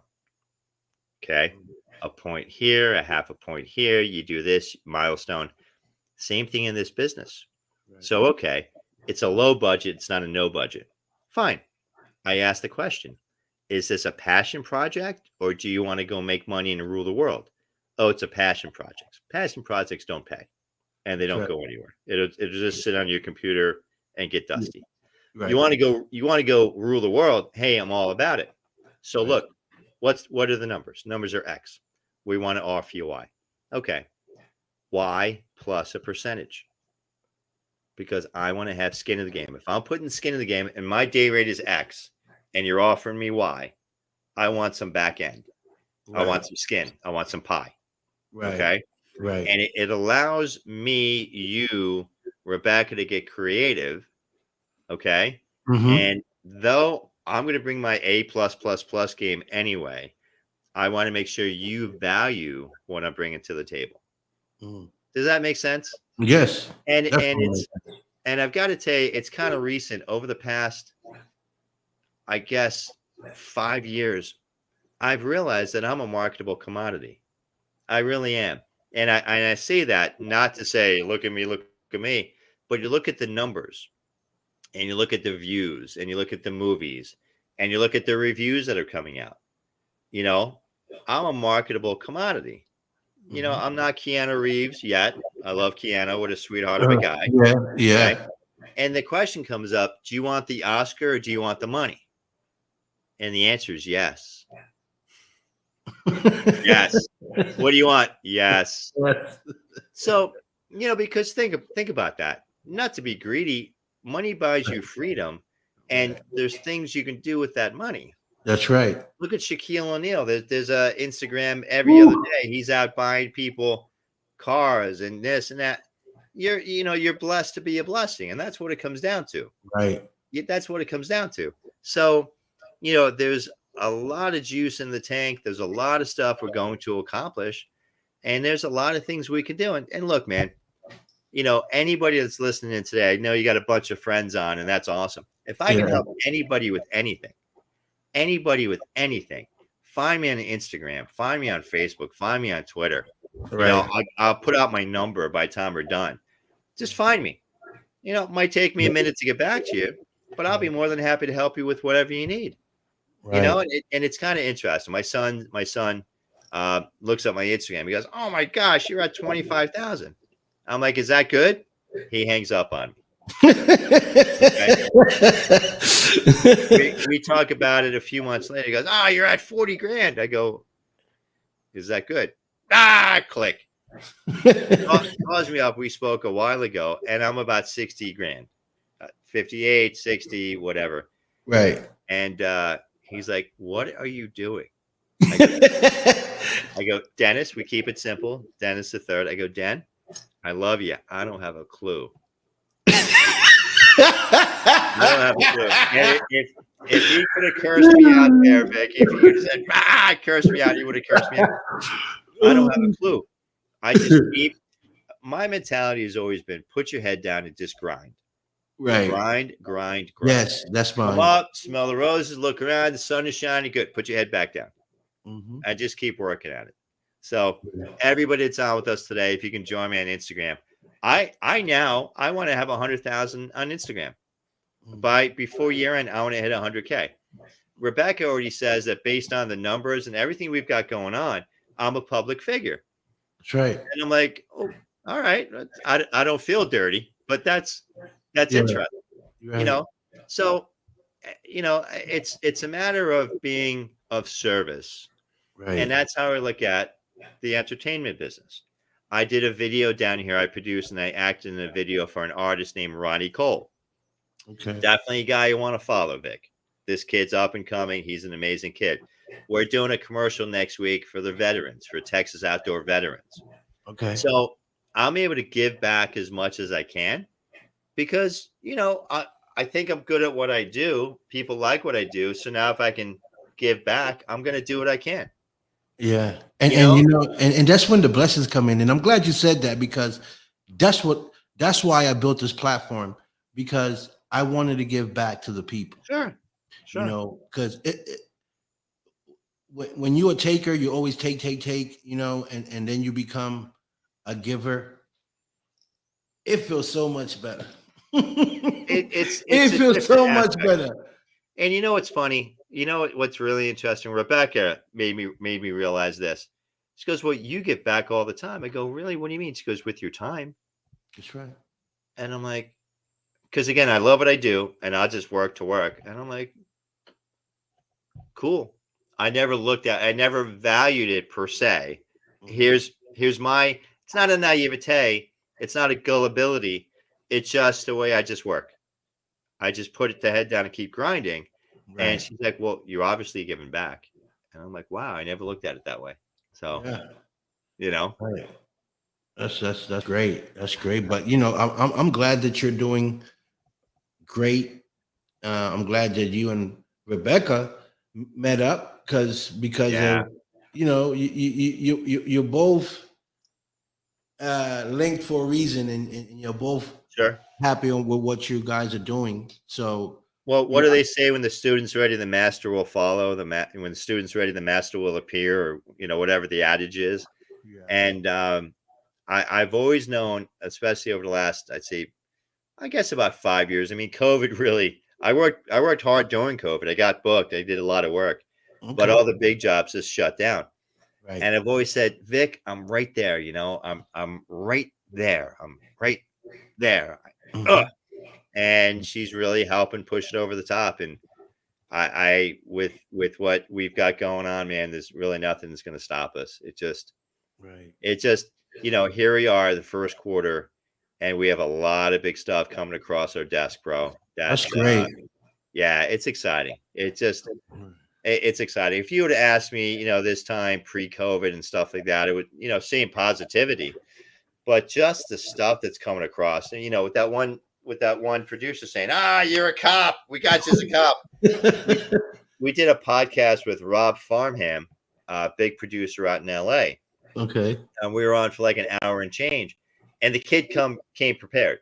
He did his homework, and total edification. Well, Mm. Dennis, obviously being what did he say? A good looking lead actor as you are, and having these bigger roles, and I just went, like, here's a player. Like talking to you, I'm able to talk to players, Right. and takes my game and my exposure to the next level.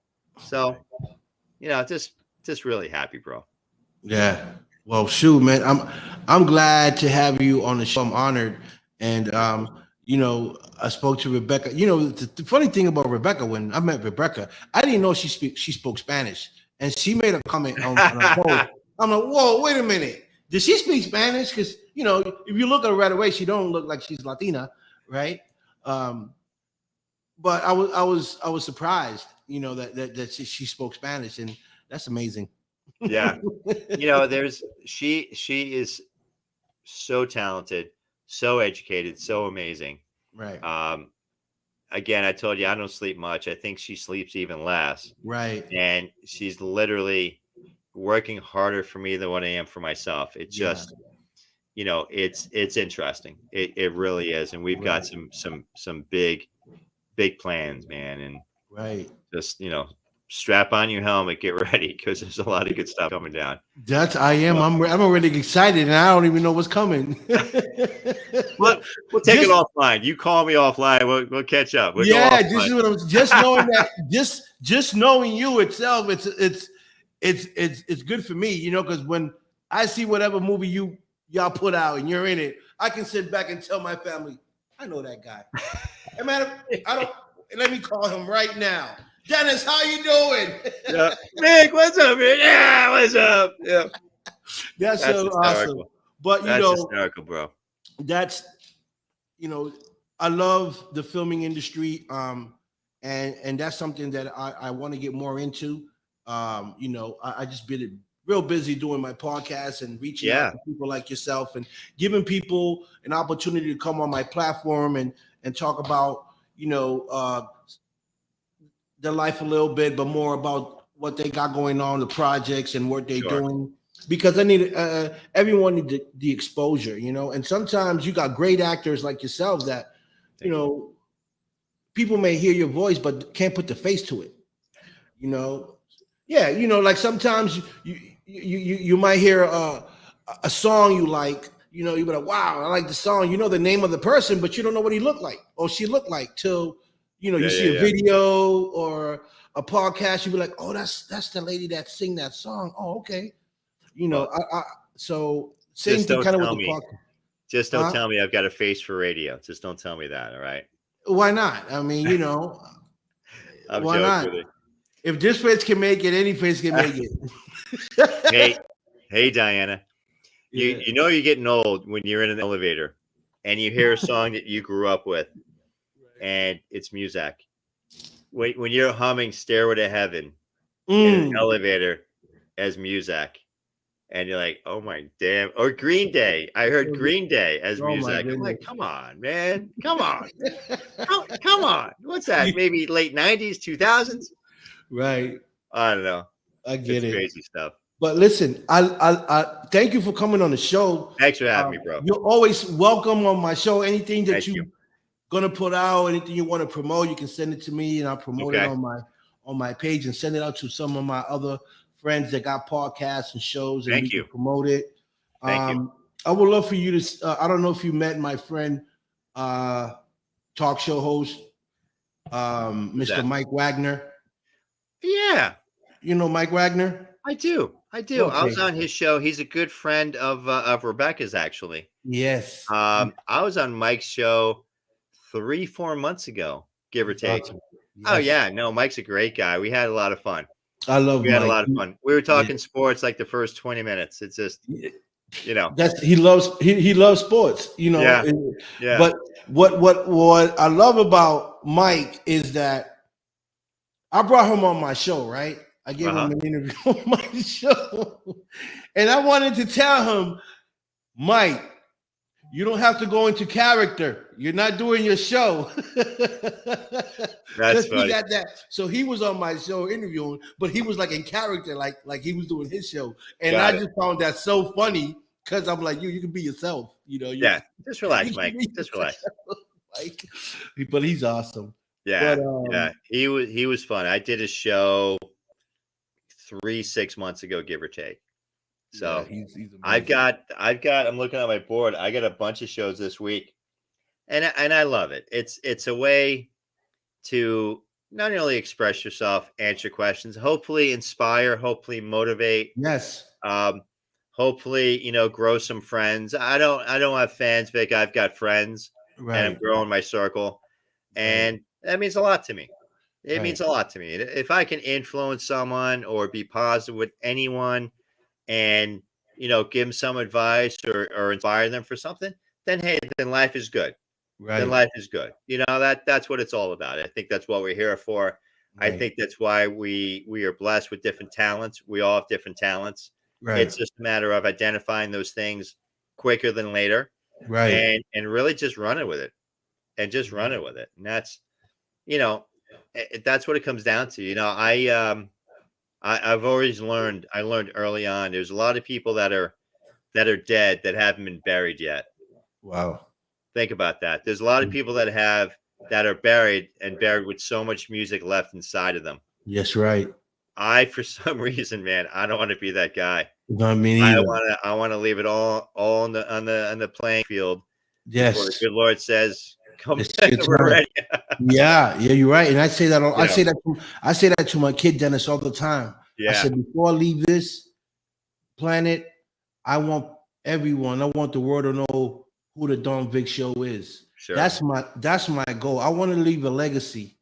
Yeah. I don't care about the cars, the houses, the jewelry. I don't care. That's not going with me or what I got on. But my legacy will always be remembered.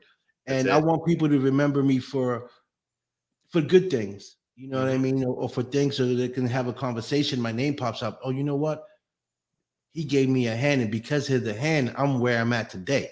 That's it. You know, and that's all that matters. You know, Yeah. at the end of the Yeah. day, it's where your legacy um, ends up. You know, your kids being Yeah. proud of you, your kids talking, hey, somebody might say, hey, that actor Dennis, boom, and your son hears it, he'd be like, that's my pop. You know That's what I my pop. mean? Yeah. Yeah. Yeah, so You that's know, all I'm after is legacy and blessings. and that's part of my mission statement, really to inspire, through my art, through my finances, through my being, you Right, know, and to help people as much as I can, right. be a blessing, bro. And that's look, you never know what tomorrow's going to bring. I mean, I was 8 blocks away from World Trade Center. I should have been 2 blocks away. This Wow. cat's got 7 lives left. Mm. So there's a lot I got to do and a Yes, lot I right. need to achieve. And that's what, you got to wake up every day. You got to make a decision that it's going to be a good day because human nature is just generally negative. Unfortunately, Yes, we need to decide every morning what kind of day we're going to have. that's right. We need to decide. We need to have a routine. We need to figure it out. We need to have our goals and affirmations. We need to manage this before Right, we give it away to right. somebody else. That's right. Because, you know, at the end of the day, your day goes up on how you want to make your day go, you know? Yeah. Just like Yeah. you say, today I'm going to go to the gym. After the gym, I'm going to go. You plan it out and you do it, Yeah. you know, and you Yeah. have a good day, Yeah. you Yeah. know? And it's a matter of having those milestones. Hey, getting up at a certain time. I take a cold shower. I eat oatmeal. I go to the gym. I read my goals and affirmations. Right, By noon, I've already had a full day. I might be on the phone with Rebecca going back and forth with stuff. I right, might have an audition or two, or I might have a chill day or a personal day where I'm getting back in touch with myself. right. That didn't sound too good. You, I get it. I get yeah, it. delete that. I get Hey, it, Dennis. I'm the same way, yo. I'm the same way. I understand totally, you know. But you know, a personal health day. That's what I'm talking about. A personal health day to keep okay. your noggin on straight, man. But I don't want to be canceled before I get started. Yeah, I get it. I get it. But if So, you know anybody, man, I love doing this. I love to be on anyone's show. Send them my way. Send them to Rebecca. yeah, And definitely. and again, man, if I can help anybody with everything. So I was listening to a podcast once, and there was a founder of Walmart. He gave his cell phone number out, and he goes, "Yeah." He goes, "If I can help anybody out, call me." He goes, "I might get back to you in 48 hours, but I'll get back to you." And I'm like, what is this guy worth? Who is this guy? Oh my gosh. I wrote down his number. Haven't had a need to call him yet because what would I ask him about? Yeah. Where do Oh, you invest your money? Duh. yeah. I don't have a question of that level, but how brilliant. My cell phone number is 732-581-7894. I'm not going Okay. to repeat it, but that's my cell phone number. Find me on IG, Dennis Mallen, Mallen. It's right there. And I'll promise I'll do the best I can to help anybody I can. And let's become friends, man. Let's build our friend base. Yeah, You know, definitely. I'm with that 100%. You know, my cool. number is 617-000-0000. I got your I number. don't need people blowing me up. Hey, can I come on the show? Hey, where you going? Where you gonna be at? What you doing? That's so crazy. Hey, I got your number. I got your number. Yeah, my number. I got Yeah, my I number. got your number. Yeah, But but that's great, Dennis, that you're willing to help others. yeah. You know, we just don't need the trolls on here. We just need the trollers. And But yeah. Oh my God, I'm getting hit up already. Oh my no, don't send me pictures like that. What the heck? Just kidding. oh Just no. kidding. Oh my Oh. God. Just kidding. Trust me, they'll be calling you. Just kidding. No. But But Vic, man, thank you so much for having me on. you're welcome, man. You're a lot of fun. You're a great Thanks. interviewer. You're very Thank you. giving. Thank you. And I mean, we hit it off when we were hitting each other up last week. So, yo, yo, yo, what's up, Vic? You know, it's fun, man, and that's what it's all about.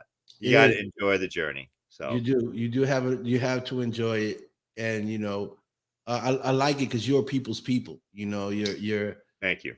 You're easy to talk to, and I know you're a hell of a blast to hang around with. So maybe one day we can link up somewhere, or we meet somewhere on set or something, or I don't know, meet somewhere in LA. It's been cold in Florida, bro. It's been cold. It's only Really? 70 degrees, man. It's only 70. It's been cold down here, bro. 70 degrees. Yeah, I know you still got 30, 35, 40. It's been 70. Actually today we had 63. That's why I'm in my t-shirt. What? 63. Yeah, it was warm out.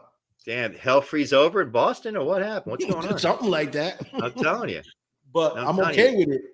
Did the evil genius retire? Did Belichick retire? I mean, what's going on up there? What the hell? Hey, I don't know. I don't keep up with what's going on.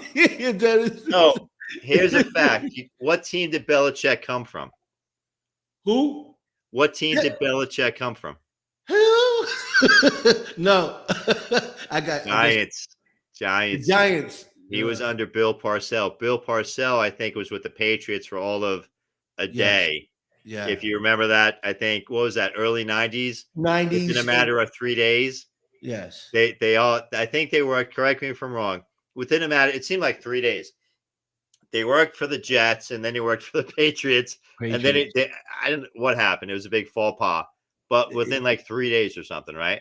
Yeah, something like that, 3-4 days. It's crazy. Yeah. Thank you, Diane. You're a sweetheart. I appreciate it. And I hope if I can help anybody with anything. But yeah, Diana's cool. Actually, she might be at the fight as well. Not sure if she's gonna. Yeah, but cool beans. Yeah, cool. But I don't. So what you're in Tampa? You're in Tampa right now, right? I am in the center of the state. I'm in Highlands County. Highlands County. Okay, I'm not giving you my. I'm not giving you no, my. Because I lived in Tampa. I lived in Tampa. Come on, man. For like 5 months. I'll give you my PO box. How about that? And oh, by the way, in Florida, you can carry in Florida. You get your concealed permit. Just saying. Yeah. Okay. Yeah. Certain parts of Florida, you can carry. You can carry in Florida. In Texas, it's open carry. Oh my goodness! I'm in Texas in November for a film festival, watching Killer Miller, and I pull over to ask this guy directions, and literally he's got this, I don't know what, it's this big gun hanging, and he puts his shirt to the side. I'm like, I just need directions. Right. I'm not looking to, but yeah, it's crazy. That's the Wild West, bro. So let me ask you this last question: when you film a movie, and you go to a theater and you sitting there and you're watching yourself on the screen, what's the first thing that come on your mind? Well, I got to tell you, 9 times out of 10, I do not watch my work. What does everybody say that? Why? I would love to see just how I look, to see if I can perfect anything, or to see if I'm lacking on something, or see if I can say, you know what, next time I'm gonna try this, or I need to do this a little better. You just summed up why I don't watch my work. Okay. Because as we are the toughest critics, right? Right. We will never be satisfied with our work.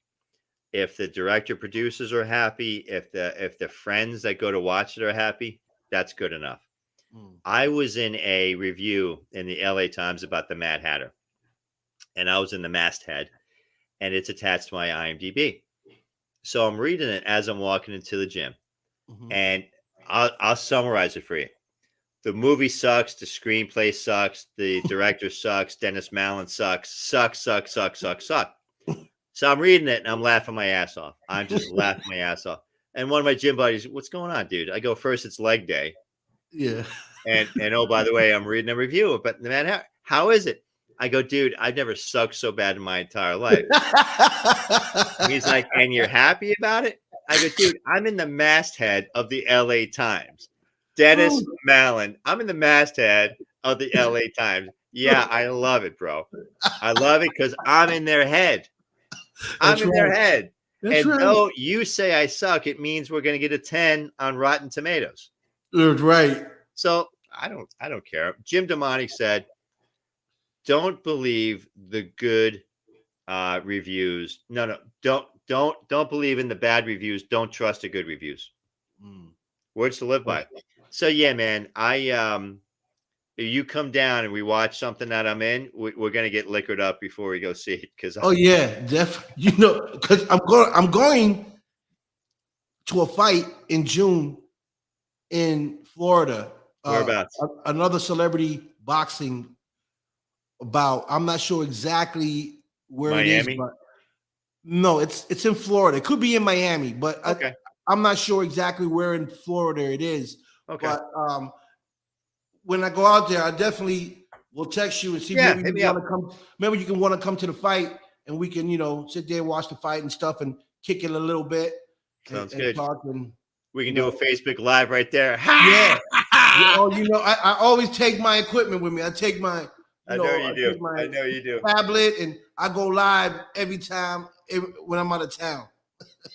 That's awesome. I'm on my show all the time. That's great. I want to thank you, Dennis, for coming on the show. Thank Rebecca for making this happen possible. My pleasure. Our pleasure, bro. Thank you. Yeah, and I'm definitely going to bring you back on the show in a couple months. After you get some more work going on and you're up and running, we'll bring you back and we'll talk again. And and keep up the great work, man. I want to see you in more films. Thank you, man. I appreciate you. Thanks for having me on. Love all the guests, the friends you have on. And I can't thank you enough, man. It means a lot to me. So thank you, brother. Thank you, brother. You're welcome. And I'll see you soon, brother. All right. You be good. Have a great night, Vic. Thanks. All right. Bye-bye. Yes, people. That was Dennis Mallen right there, actor and producer. Great guy. Just want to send a big thanks to Rebecca for making this happen. I appreciate you so much. Thank you. And remember, guys, tune in on my Facebook. Subscribe to watch it on my YouTube channel, or you can come on my Facebook Live and watch all the shows that I got going on and the ones that are coming. And remember to tune in on March 26th. I'll be in Atlantic City with the A-Team, and we'll be going live, and we'll be interviewing Hazel Roche, two-time champion. We'll be interviewing Zachary Johnson, hopefully Ryan Delton, that'll be there in the building, along young CEO, Mike Mazas, and who knows who else will get on the show. And again, big shout out to all the paranormal teams that are out there. Big shout out to you guys that show the Don Vic Show support. Love you guys. Thank everybody for tuning in and watching. Remember to share, because sharing is caring. Hit the like button, hit the share button. And again, anyone that wants to come on the show, just make sure you reach out to me, reach out to my co-host IG, and we'll bring you on the show. And we'll give you that opportunity to be on our platform. So with that being said, thank you guys. Have a good night. And I'll see you guys next week. All right. Peace, love, respect. I'm out.